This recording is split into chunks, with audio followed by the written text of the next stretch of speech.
Hi, and welcome back to the Secret Life of Parkinson's. I'm Jessica Krauser, and I'm here with Brian Baker. Hello. How are you? Amazing.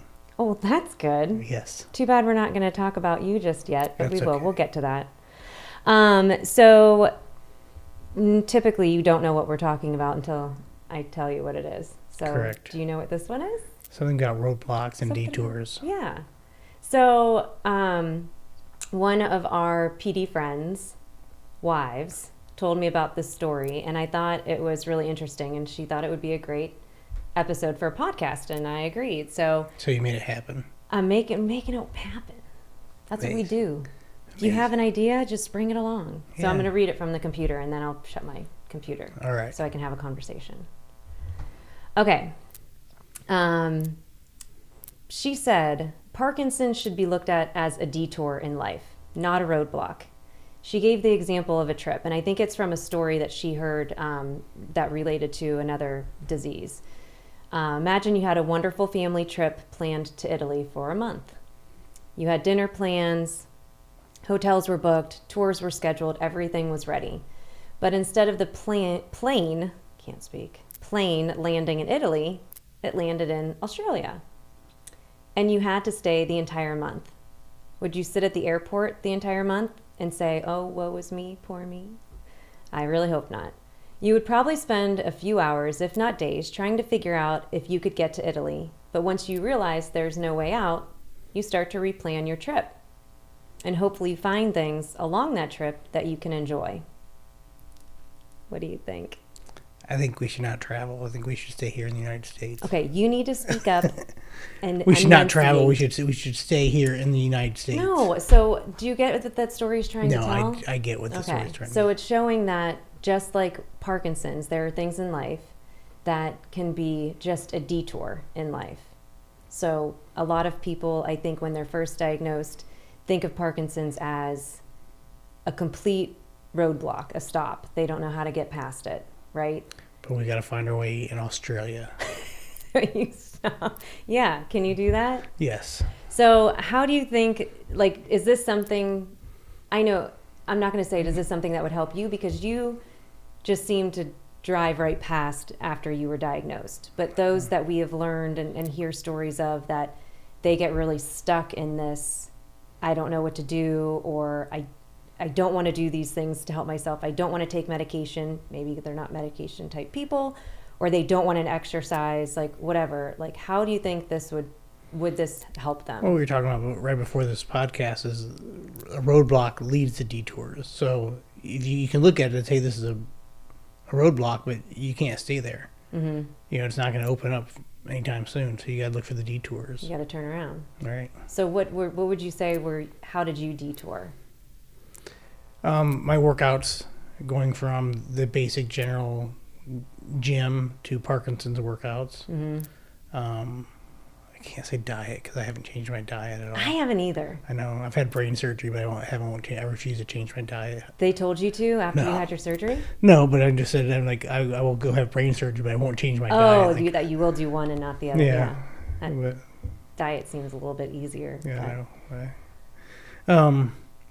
No, I think it's just. I think it's. It's kind of. I've always looked at it like you got to play the hand you're dealt. I like to play poker and cards and stuff like that. So, you got to play the hand you're dealt. You got to work with it, roll with it, change whatever has to be changed. And So what do you think stops people, like in our? Because they're again, scared. They're scared of what of the diagnosis, what it means, what they think it means, Yeah. or really what it means. what they think it means, what maybe what they saw their parents or grandparents go through, aunts, uncles, versus what today's technology can do for them. So I was actually talking to somebody at the gym today, and I actually used that phrase of, I wish we could put out somewhere that telling people this isn't your grandpa's Parkinson's. Right? Because think of your grandparents, and even those that are older than us, their grandparents especially, how many years ago was that they had Parkinson's, or their older neighbor, or just people that they remember along their life. And they didn't have, my friend Erica tells me all the time, she's like, the medications are different. Her doctor said to her, I know your mom had Parkinson's, but therapies are different. There's different medications. There's different ways now that we know that we can help you through exercise and OT, PT, and all that stuff. What? I was just thinking of a story that after I got diagnosed, a person that I worked with said, "Oh, my grandfather had Parkinson's. He just turned into a shell of a man until he finally passed away." And I was like, he's like, but that was a long time ago. Yeah, I was like, thanks. But I think actually a lot of people hear those stories. Right. And even I was telling a friend of mine, I may have said it on this too, but people will always tell you right away who they knew and that person died. And they usually always say like, oh, my father or my grandfather died from Parkinson's. Yeah. And the first thing, if you look it up, it says you cannot die from Parkinson's. You just die with it. Yes. And I understand that there's ways in which people could have Parkinson's affect the way that they passed. But I think saying that right away clears the table, because almost everybody that I have become connected with that are young, no matter what, even though it's not like a known thing of people dying with Parkinson's, that's the first thing you think of. Right. Am I going to die a lot sooner? And yeah, you're not. I mean, it's just like I think it's just like any kind of other kind of major diagnosis. Like, what's my immortality is taken away, then. Well, and when we're 17, 18, 19, 20, 7 years old, yeah, you're invincible. You do everything stupid, and all of a sudden you turn 40 and you have Parkinson's. You're like, oh, I'm gonna die. Yeah, but we're not. No. Well, we're gonna die eventually. We're gonna die eventually, and that's actually what I told my kids. And I think at one point my mom probably got mad at me because she's like, "You can't just say that." I'm like, "Well, I said everybody dies. It's like the book when they're kids, like everybody poops." Did you ever see? No, I don't. I didn't read. There's a book called Everybody Poops. Everybody, there is like that's one truth in life, that everybody will die. It's it's just a fact of life, but we don't have to be afraid of that being our roadblock. Correct. Now, if you don't do anything, you're not setting yourself up for success. But if you don't do anything in life in general, like again, you go into a doctor's office, you get the diagnosis, and then you just sit and wallow. Well, why'd you even go to the doctor? Because you would have been, you were the same person going into the doctor's office as you were coming out. That's your famous saying. I know, because I think it's so true. I read it in that book, Shaky Hands. I thought it was great. It is great. I have a lot to say right now. Say it. Because, okay, so the other thing I was going to say, so I told you how I gave that presentation at Ohio State. The one you did an amazing job at. It was okay. It was good. But one of the things that I talked about there is nobody knows what their life expectancy or what tomorrow looks like. All right. You don't want to live every day like, oh, tomorrow I could get hit by a bus. But it's, if you're the best you are today, use it, and then know that you'll continue along that path, because you're not going to change. We're not,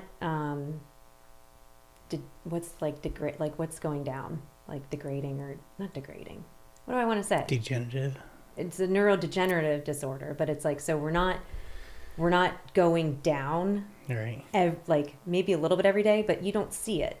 Yeah. And that's the one thing that drove me crazy one of the things that drove me crazy. Everybody say, well, that's a degenerative disease. So you're going to slowly get worse. So today's the best it's going to get. I'm like, no, there's good days and bad days. There's days you can't tell I have Parkinson's, and there's days you can tell I have it, Yeah.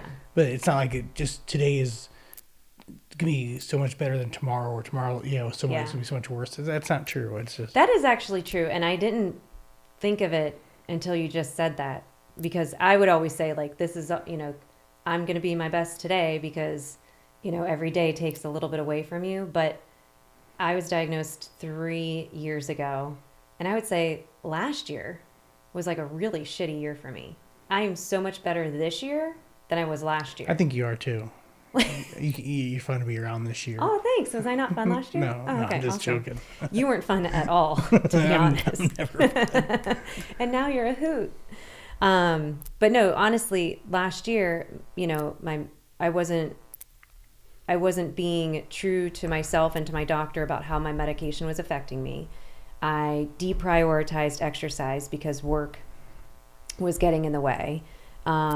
Just those things were off. And then once I got those two areas right, taking the right medication. In the right 5K, time.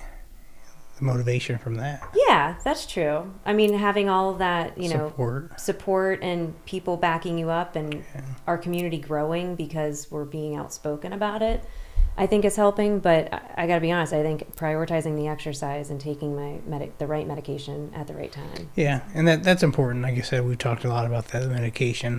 We were talking beforehand. The first year and a half, I didn't take any medication. I got to the point where I was so stiff. You didn't take anything, even like a dopamine agonist or anything? No, nothing. And I had a great neurologist. He said, "You tell me when you're ready for medication." Do you agree with that? Yeah, because I think a lot of us try to push it off with the stereotypes of, the longer I can go without it, the longer when I do take it, longer it'll last or take place. I mean, do you wish you would have taken it sooner? No. Really? I do. I had to learn my lesson.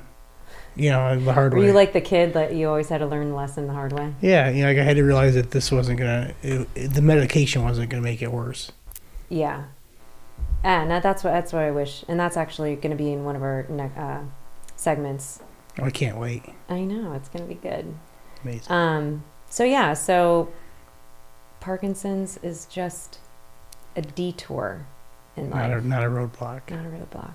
It's a roadblock until you turn around, then it's a detour. So in our last 30 seconds, I'll leave you with this. If you've been diagnosed with Parkinson's or know somebody who has, the first thing they're going to think of is things like, will I be in a wheelchair in a year? Is my life expectancy shortened because of this disease?